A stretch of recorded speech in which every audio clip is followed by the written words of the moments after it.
हरित प्रणाम। जब से मैंने व्हाट्सएप का यूज़ करना शुरू किया है तभी से मैंने व्हाट्सएप के ऊपर एक जो लाइन है वो लिख रखी है, और वो लाइन है, फ़र्क पड़ता है लेकिन कोशिश करने से।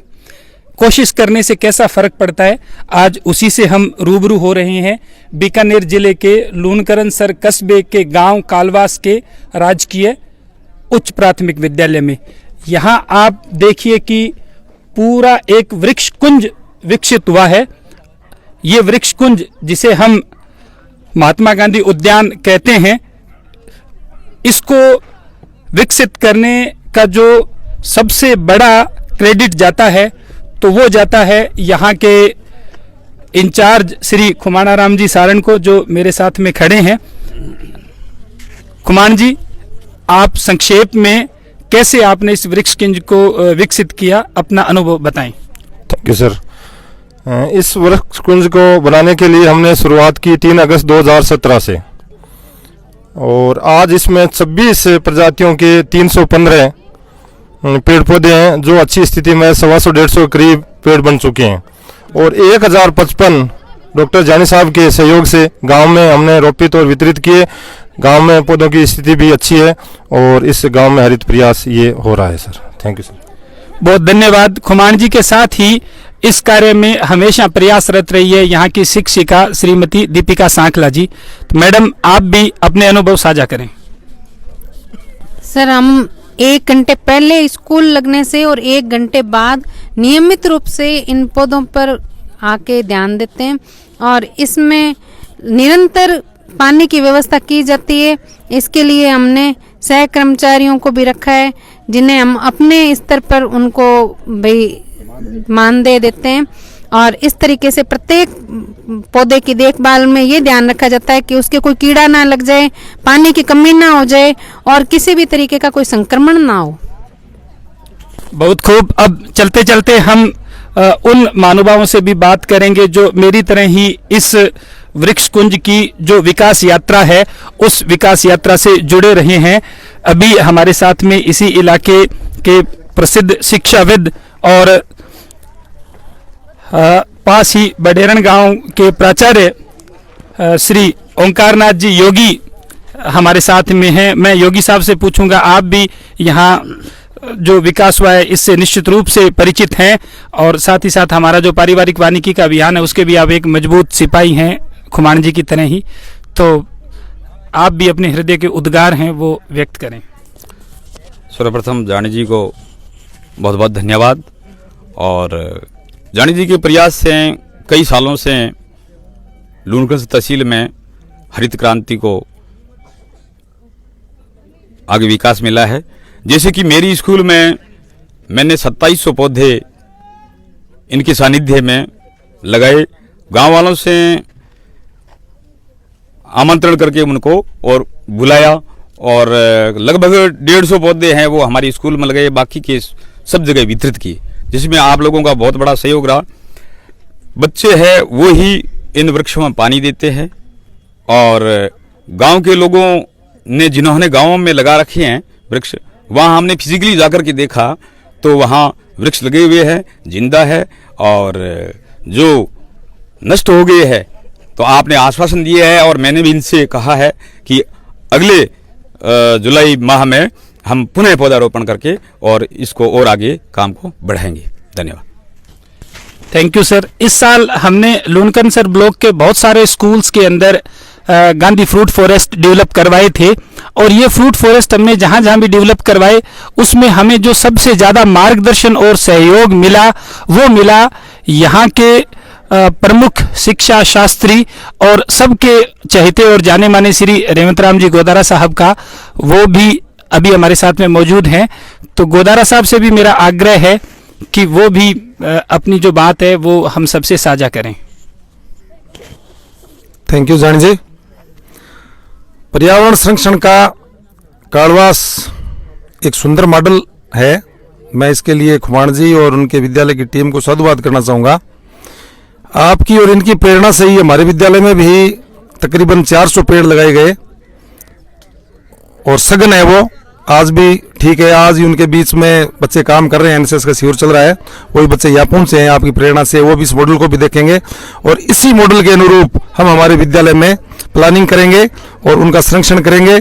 और ये आपकी 150वीं जयंती गांधी जी के उपलक्ष्य में आपका जो प्रोग्राम मिशन चल रहा है, न केवल कालवास, न केवल लूणकरण सर, ये पूरे राजस्थान के अंदर इसकी परछाया गई है। और मैं आपको बहुत धन्यवाद करना चाहूंगा कि ये मिशन बहुत आगे तक जाएगा। Thank you sir. Thank you sir. हमारे साथ में एक और शख्सियत है जो अक्सर मेरी फेसबुक पोस्ट और वीडियो में भी जगह बनाते रहे हैं। वैसे रिश्ते में मेरे चाचा लगते हैं और वैसे मैं उनको रूख मित्र कहना ज़्यादा पसंद करता हूं, हुक्माराम जी जोरड़। तो श्री जोरड़ साहब से भी आग्रह है कि वो लगातार मेरे साथ में लूणकरण सर ही नहीं, सरदार शहर, गंगानगर, हनुमानगढ़, बहुत जगह इस बार वो लगातार मेरी तरह ही सीएल पे रह करके और लगातार वो घूमे हैं, जो हमने 150 गांधी उद्यान विकसित करवाए हैं। तो जोरड़ साहब, हमारी जो गांधी उद्यान की यात्रा है, उस यात्रा के संस्मरण है वो हम सबके साथ साझा करेंगे। थैंक यू श्याम सुंदर जी। ये एक अभिनूतन और सच्ची श्रद्धांजलि मानी जाए गांधी जी को। गांधीवाद को जीना और उसके अनुसार कार्य करना धरातल पे बहुत ही कठिन कार्य है। और मैं तो एक अदना सा इनका सहयोगी मान सकते हो कि मुझे मेरे खाली समय को उपयोग करने का एक अच्छा मौका मिला और मैं इसके सहयोग में रहा। हाँ, लूणकरण सर मेरा सोचा हुआ क्लस्टर आगे सबसे अधिक लूणकरण सर पे ध्यान देंगे। इसमें मेरा स्वार्थ भी था क्योंकि ये मेरी मातृभूमि से जुड़ा हुआ इलाका है। और लूणकरण सर ने उस 150 उद्यानों में से आधे से अधिक के भूभाग को बटाया है। धन्यवाद। धन्यवाद जोरड़ साहब। अब थोड़ा आगे हम इस उद्यान को देखेंगे। ये आप देखिए कि किस तरह से कुमार जी, सारण, हाँ उनसे भी पूछते हैं, दीपिका मैडम, इनके विद्यार्थी जो है, उनकी जो मेहनत है वो किस प्रकार से रंग ला रही है, फलीभूत हो रही है। ये आप देखिए कि किस तरह का एक बहुत ही खूबसूरत और विविधतापूर्ण गांधी उद्यान यहाँ पे विकसित हो रहा है। और ऐसे ही मॉडल पूरे बीकानेर डिवीजन के 150 गांव के 150 राज्य के स्कूलों में विकसित हो रहे हैं, जो कि इस बात का प्रमाण है कि अगर शिद्दत से काम किया जाए और पौधे को पेड़ बनाने की ईमानदार कोशिश की जाए और उसे अपने परिवार का सदस्य समझकर अगर उसके साथ व्यवहार किया जाए तो निश्चित रूप से हर पौधा पेड़ बनता है। और यही पारिवारिक वानिकी का नाता है कि हमारा परिवार तब तक अधूरा है जब तक उसमें कोई हरित सदस्य न हो।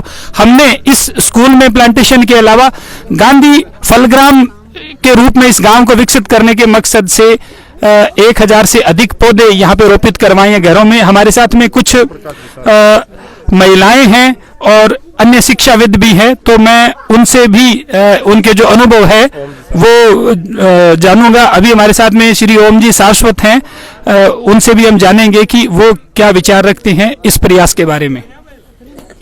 धन्यवाद जानी साहब, आपके इस सराहनीय प्रयास को देखकर मुझे हमारे जो शास्त्रों में गुरुकुल के बारे में जो मैंने पढ़ा है उसकी याद आ रही है कि जिस तरह से गुरुकुल में रहकर के बच्चे विद्या अध्ययन करते थे, वही माहौल इस विद्यालय को देखकर मुझे लगता है। ये भी सही बात है कि जहाँ ज़्यादा पेड़ होंगे वहाँ के बच्चों का दिमाग भी ज़्यादा काम करेगा, वहाँ का वातावरण भी शुद्ध होगा, हवा भी शुद्ध होगी और हर मामले में वो बच्चे निश्चित रूप से विद्यालय में उन्नति करेंगे, आगे बढ़ेंगे और विद्या अध्ययन में वो योगदान देंगे। इसका उदाहरण भी है कि अभी भी कुमार जी ने बताया था कि हमारे बच्चे क्या है उसमें पिछले साल 2 कंप्यूटर भी लेके आए थे। वाद युद्ध प्रतियोगिता में भी राजस्थान का प्रतिनिधित्व कर रहा है। मैं आपके इस प्रयास को भगवान से प्रार्थना करता हूँ कि उत्तरोत्तर आगे प्रगति और बढ़ता रहे। धन्यवाद। बहुत शुक्रिया सर। अभी कुछ गांव की सम्मानीय महिलाएं भी हमारे साथ में हैं, तो हम उनसे भी जानेंगे कि उनके घरों में जो पौधे लगे हुए हैं वो कैसे, और साथ ही ये क्या अनुभव करते हैं स्कूल में इस तरह की जो हरियाली हुई है, इनके बच्चे, इनका पढ़ाई में भी क्या रुचि ज्यादा पैदा हुई है, इस सब के बारे में। तो माता जी, थारा घरे भी बुंटा लगेड़ा है?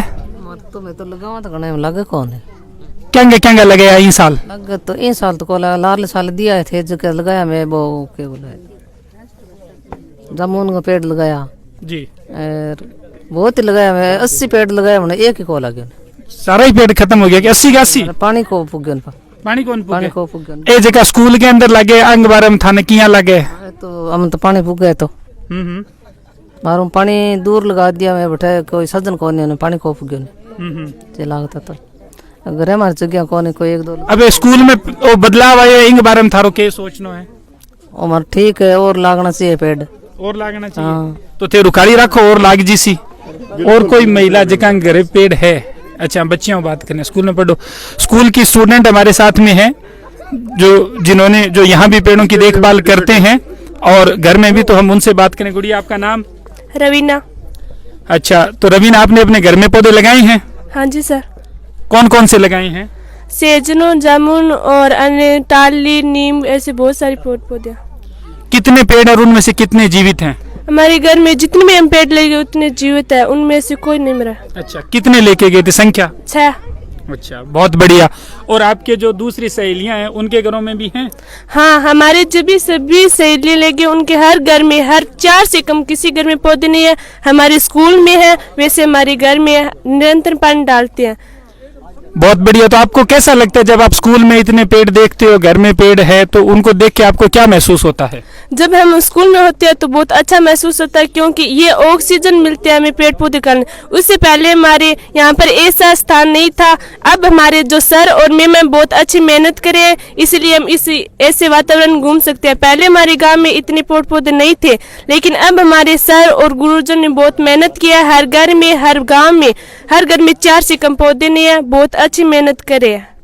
बहुत बढ़िया। तो ये आपने देखा कि बच्चे हैं उनको भी अगर बहुत तरीके से समझाया जाए तो ग्रीनरी के प्रति उनमें एक रुचि और एक जज्बा है वो पैदा होता है। ये इस तरह से ये जो हरियाली है ये हरियाली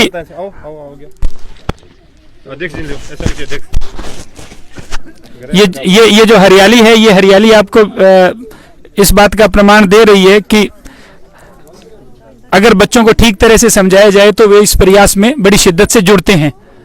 अभी एसएमसी के जो अध्यक्ष हैं वो भी हमारे साथ में शामिल हो गए हैं। हाँ नमस्कार। तो आप भी अपना अनुभव इसके संबंध में साझा करें। सर मेरे घर फिलहाल 14 पौधे हैं। 14 पौधे शिक्षित है। इनमें 2 सीताफल है, रामफल है, सहजनू है, 2 टालियां हैं और 1 नीम है और 1 बकरेण है। अच्छा सारे के सारे जिंदा है? सारी जिंदा है। बहुत बहुत अच्छी बात है। और ये जो स्कूल में जो प्लांटेशन है इसके बारे में आपकी क्या राय है? आपको कैसा महसूस होता है इनको देखकर? सर बहुत अच्छा महसूस होता है। पहले यहाँ एक भी पेड़ पौधे इसी स्थिति में नहीं थी। अब खुमान जी सर ने और दीपिका ने मेहनत करके आपके सहयोग से ये काड़वास में एक वनखंड बना दिया इसको गाँव को।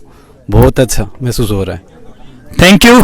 जितने भी साथी मेरे पेज से जुड़े हुए हैं देख रहे हैं इस वीडियो को, मेरा सबसे निवेदन है कि ये किसी एक व्यक्ति या व्यक्तियों के समूह का काम नहीं है, ये हम सबका काम है। हमें इसको ऐसा मानना चाहिए। जब हम ऐसा मानेंगे तभी हम भारत के हर घर में फल के पेड़ और भारत के हर स्कूल में वृक्षों का कुंज का जो हमारा एक मिशन है जो हमने पारिवारिक वानिकी की अवधारणा के तहत शुरू किया है, यानी हमारा चाहे तो शाला परिवार हो और चाहे हमारा जो सामान्य परिवार होता है वो हो, हर हाल में अधिक से अधिक हरित सदस्य हमारे परिवार में शामिल हो, ये हमारा प्रयास रहे।